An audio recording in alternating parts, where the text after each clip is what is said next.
Hi guys, good morning. तर सकाळी मी त्यांना चहा दिला आणि त्याच्यानंतर मी आद्याला तिचं खाऊ भरवलं आणि मग दुपारी सर्व काम उरकल्यानंतर मी माझी प्रेग्नन्सी पिलो साफ करायला घेतली.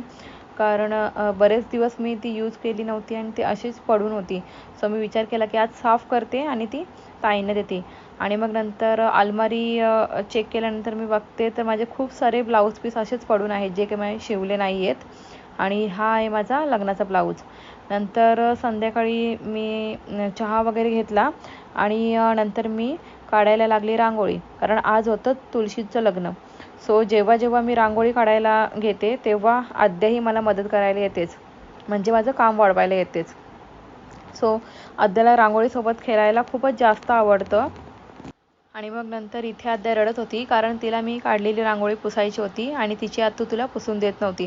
सो जेव्हा जेव्हा मी रांगोळी काढते तेव्हा आद्या ती पुसून म्हणजे राहतेच. नंतर माझी अशी मस्त रांगोळी काढून झाली आणि मग मी जे काठीपासून नवरा नवरी बनवले होते त्यांना मी आद्याला हळद लावायला सांगितलं. नंतर मी नवरा नवरीला हळद कुंकू लावलं आणि त्यांना मी तुळशीत बसवलं आणि मग फायनली आम्ही तुळशींचं लग्न लावलं. आणि मग रात्री आम्ही खाल्लं आईस्क्रीम. सो आजच्या मिनी ब्लॉगमध्ये एवढंच. उद्या भेटूयात नवीन मिनी ब्लॉगमध्ये. थँक्यू.